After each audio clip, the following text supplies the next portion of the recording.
The truth was sold, that's where the trail goes cold. My shoulders shudder at the thought of puffing my chest out as I walk home alone. Under the arches, there's this blow with a car boot full of stolen phones, knock-off cologne and mink carcasses. Near mid-condition from Selfridges, mate. I see arsonists with business race etched on the back of empty matchboxes, and police officers getting their truncheons polished off in the bushes, wondering what all the fuss is about and what I'm looking at. But if looks could kill, my vacant gaze wouldn't even pierce the skin.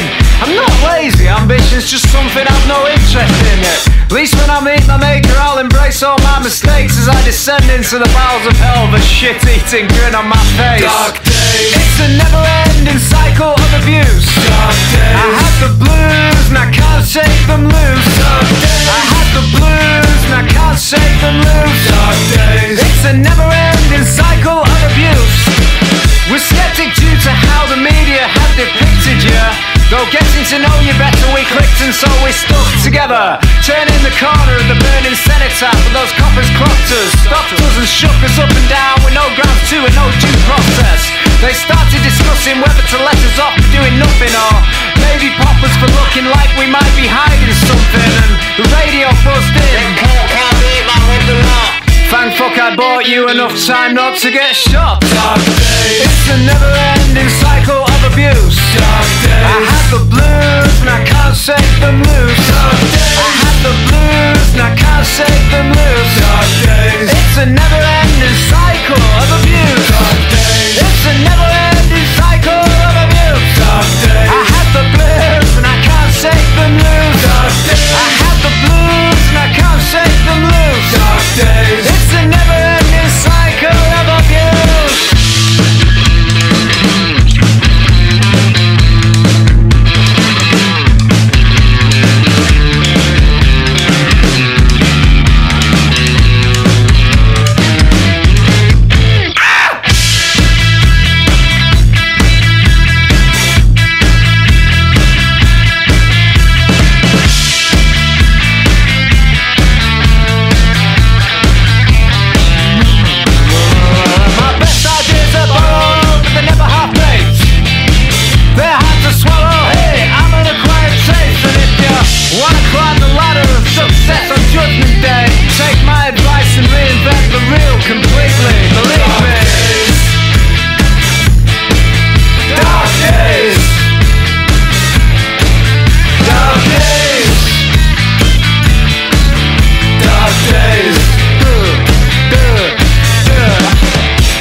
Here I am again, here I am sitting in the waiting room, waiting for an appointment that I had booked 6 months ago.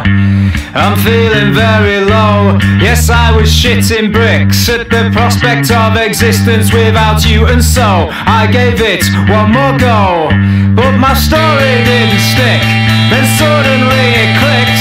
Some allergies you tolerate and some habits you just have to kick.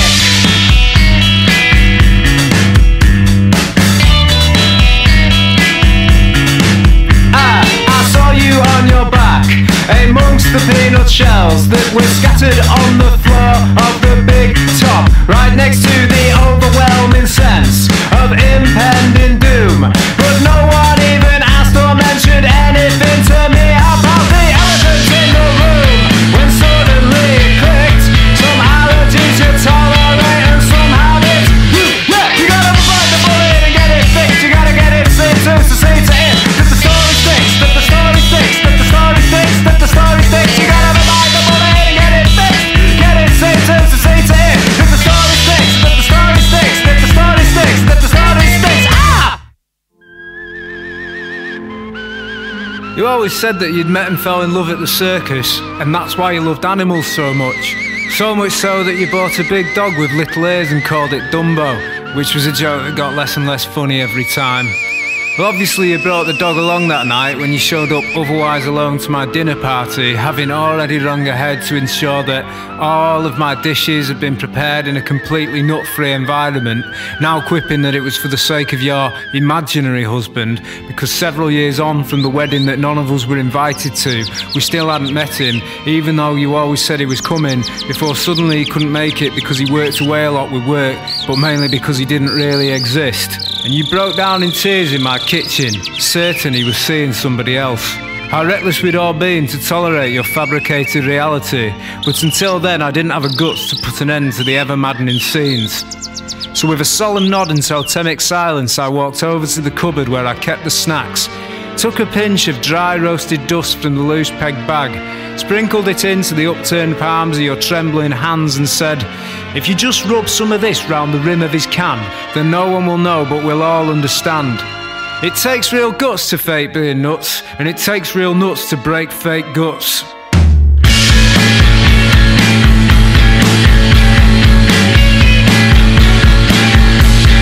Yeah, you gotta bite the bullet and get it fixed. You gotta get it seen to see to it. That the story sticks, that the story sticks, that the story sticks, that the story sticks. You gotta bite the bullet and get it fixed. Get it seen to see to it. That the story sticks, that the story sticks, that the story sticks, that the story sticks. That's what it is, that don't stick. These someone's about to twig. Your arrow must cooperate or they will be fed to all the pigs. Hello there, I got a letter in the post addressed to the previous owner. I don't know how to pronounce their name, I don't think that they were from round here, you know. Well, I just moved into the area, yeah, that big old thing over the road. It's a fixer-upper though. It's a fixer-upper, so we're gonna put pound shop terracotta frogs everywhere, wrap solar power fairy lights round the gutter. I got a Prosecco o'clock poster, half price in IKEA. It goes nicely with the existential fear that I feel when I accidentally wonder what I'm really doing here and how long I've got left before I'm 6 feet under. I can't believe I'm a two-home owner. Can't believe I'm a two-home owner. I finally got a nice little drive to call my own. I'm street parking for the Rover. It's a fixer-upper though, yeah. No, not the Rover, the Rover's golden. I'm talking about that big old thing over the road. Yeah, that big old thing over the road. We're gonna knock through the kitchen wall though, even though it is a lovely bit of tudor. We're gonna absolutely ruin it all, right? We can't stand old shite. It's a fixer-upper. It's a fixer-upper. It's a fixer-upper. It's a fixer-upper. Anyway, this letter, I'll just post it back, return to sender, unless you know him. I think he's called Mr. J. Konopinski. Oh no, wait, that's not an M, that's a D. Dr. J. Konopinski, do you know him? It sounds a bit Russian to me. Oh, Polish, I see. And he had a PhD. What in? Probably one of them pointless media degrees. Not for me. University of life, you see. I got thick skin. School of hard knocks, gonna knock through that wall on Tuesday in case you and the wife were gonna be in. It's a fixer-upper. It's a fixer-upper. It's a fixer-upper. Yeah, it's a fixer-upper. Alright mate, sorry about the commotion yesterday. The bloody builders are refusing to finish the job until I pay them. But I told them no one pulls a fast one on Graham. I'm Graham, by the way, don't know if I mentioned. I told them I'm not made of money, you're having a laugh. 2 homes in a Rover comes from hard graft. I'm not minted, I earned it. It's not some funny voodoo business. I didn't walk on gilded splinters to make the dent I did in under a year. I earned it in case you're wondering. As for the builders, yeah, they're Polish. I'm not bothered about that, like, but where you come from says a lot about a man. And I'm not from round here, but I am. Also, they won't take cash in hand, what's with that? Maybe they wouldn't need the money so bloody fast if they weren't willingly giving it all to the tax man. You take what you can get where I'm from, and I'm not from round here, but I am. I'm Graham, by the way. Hi Graham. I'm Graham. I'm Graham.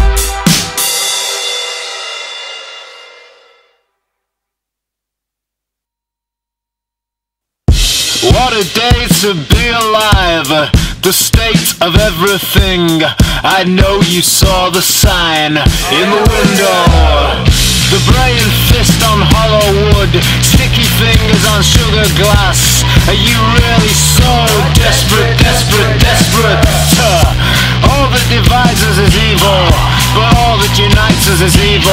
No, all that really divides us is the binary hive mind, and the instinct that it takes not to stick ourselves into every abstract object on the gallery shelves.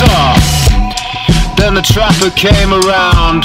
He was trying to sell me pelts. It was midday on a Monday, so all the smart people were at work. Trap music blaring from his furry boom box. The trapper tripped out after he flipped, said, "Shut your fucking trap, or I'll eradicate nature, right now forever. Or I'll eradicate nature, right now forever." So I bought all his pelts, all his pelts, to book my disc out.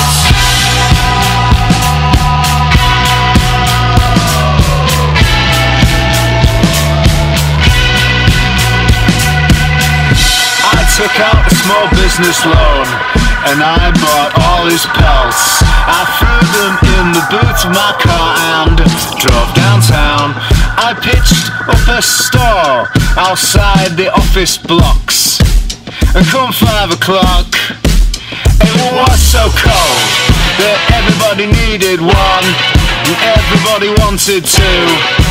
So I upped the price and I bled them dry, 'cause that's what you do. And come 6 o'clock, I'd oversold, and my smile was made of solid gold. Solid gold.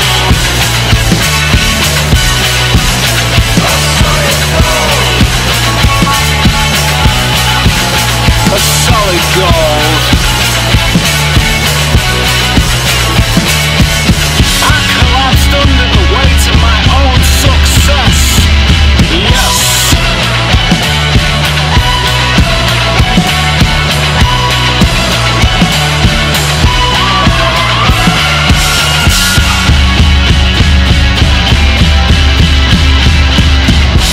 Driving away with my grapes, my many women, and my ginormous mountain of never-ending blow.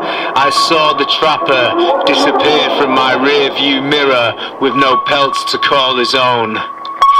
Shivering, naked and alone in the snow.